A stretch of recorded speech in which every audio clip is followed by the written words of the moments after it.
नमस्कार सर्वांना, मनापासून स्वागत करते माझ्या या यूट्यूब चॅनलवरती. तुमचा आजचा दिवस आनंदाचा, सुखाचा व आरोग्यदायी जाऊ ही स्वामीचरणी प्रार्थना. तर आज अमावस्या असल्या कारणाने तर इथं पिवळं रंग टाकून सडा टाकला होता. तर ते असं चांगलं रांगोळी वगैरे घातलं होतं.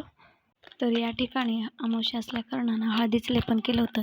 तर मी दर अमावस्या, पौर्णिमा व शुक्रवारी, मंगळवारी हळदीचं लेपन केलं जातं. तर इथे मी स्वतःसाठी एक तांब्याभर पाणी पिऊन घेतले. जे उपवासी पोटी असं पाणी पितात तर ते शरीरासाठी चांगलं असतं. या ठिकाणी मी एका साईडला दूध आणि एका साईडला चहा उकळायला ठेवला. तर त्यानंतर मी इकडे तसंच देवपूजा करायला घेतले. तेवढ्यात स्वामीनी उठले. तर या ठिकाणी स्वामिनीची तब्येत थोडं बिघडली होती, त्यामुळे मी तिला आधी औषध घातले. त्यानंतर तिच्या पोटापाण्याचं बघितलं, मग देवपूजा करायला निघाले. तर इथे पहा, आज अमावस्या असल्या कारणाने तर सर्व देवांना अभिषेक करायचं होतं. तर त्यामुळे मी इथे दूध घेतलं. तर त्या दुधामध्ये मी अशा प्रकारे दही घातलं. त्यानंतर मी ते घातले तूप. तर तूप घालून झाल्यानंतर मी थोडंसं एक टोपणभर असं गोमूत्र घातलं. त्यानंतर इथे टाकलं मध. जर तुमच्याकडं ओरिजिनल मध नसेल तर देवाकरता म्हणून असं मध असतं, जे तुम्हाला कुठल्याही दुकानात भेटेल. तर ते मध इथे अभिषेकसाठी वापरायचं आहे. तर हे अशा प्रकारे पंचामृत करून आपल्याला देवांना धुवून घ्यायचं आहे. तर इथे मी देव वगैरे धुवून घातले. तर या अशा प्रकारे माझं किचनवरती सगळा पसारा झाला होता देवपूजा करताना. तर इथे बघा, ही लक्ष्मीची चांदीची मूर्ती आहे. या मूर्तीला मी कोलगेटने घासून घेऊन स्वच्छ पुसून घेतलं. त्यानंतर मी अशा प्रकारे हळदीने मळवट भरून त्यावरती कुंकू लावून घेतले. त्यानंतर हा मुखवटा मी नारळाला लावून घेतले. तर इथे पहा, तर आपल्याला दर अमावस्याला हे अन्नपूर्णेचं तांदूळ आहे ते बदलायचं आहे.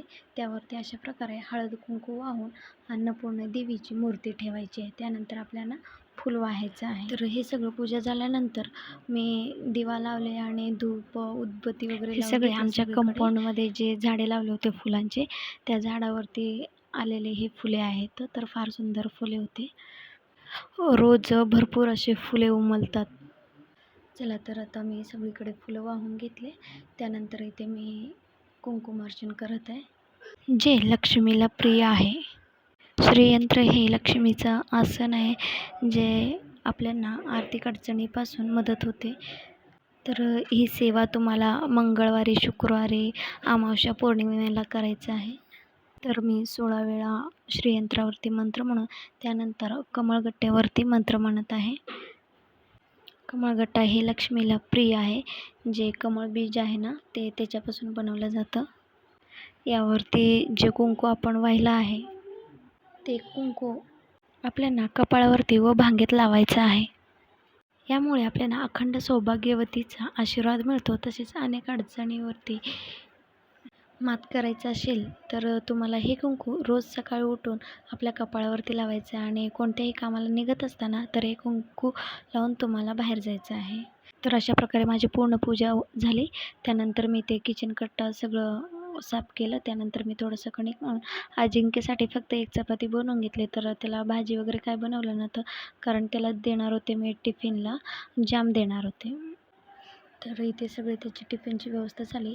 तर आधी मी अशी छोटी चपाती करून घेते, म्हणजे जे आधी गाईला दिलं जातं. तर अजिंक्यला शाळेला पाठवून झालं की तर आहोने म्हटलं जेवण करूनच जातो. त्यानंतर मी काय नाश्ता बनवले नव्हते, तर त्यांच्यासाठी असं डाळ कांद्याचं भाजी केली. तर ही एकच भाजी केली मी. तर आधी डाळ शिजायला घातलं.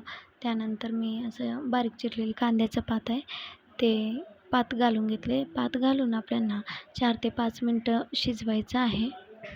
तर ही पद्धत थोडीशी आगळी वेगळी आहे, पण भाजी मात्र खूप झकास लागते.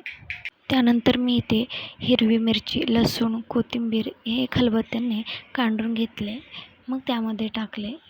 तर यानंतर मी इथे टाकलं आहे मीठ, जे चवीपुरतं आहे. सेम तुम्हाला हीच पद्धत वापरून करायची आहे. तर आता मी टाकले आहे हळद टाकून एक 2-3 मिनिट शिजवून घ्यायचं आहे तुम्हाला. तर या ठिकाणी मी व्यवस्थित शिजवून घेत आहे, कारण थोडंसं पाणी आटेपर्यंत आपल्याला शिजवायचं आहे. तर इथे पाहू शकता अशा प्रकारे शिजलेलं आहे. डाळ पूर्णपणे मऊ शिजवायचं नाही आहे. त्यानंतर इथे पाहू शकता तुम्ही, मी एक 2.5 पळी तेल घातलं आहे. म्हणजेच आपल्या तेलाच्या कॅनमध्ये जी वगराळी असते ना, त्या वगराळीनं आपल्याला 2.5 पळी तेल घालायचं आहे. तर इथे पूर्ण डाळ अशा प्रकारे शिजलं आहे. तर या ठिकाणी आपल्याला थोडासा रस्सा ठेवायचा आहे. तर आज अमावस्या असल्याकारणानं आत्या मामा थोडं देवाला गेलते कुलदेवतेच्या. तर त्यांना येईपर्यंत अशा प्रकारे मी नाश्ता वगैरे करून घेतला त्यांच्यासाठी. त्यानंतर मी कपडे धुवायला घेतलं. तर अशा प्रकारे आजचा माझा पूर्णपणे दिवस गेला. तर हा व्हिडिओ आवडला असेल तर लाईक, शेअर आणि तसेच सबस्क्राईब करायला विसरू नका.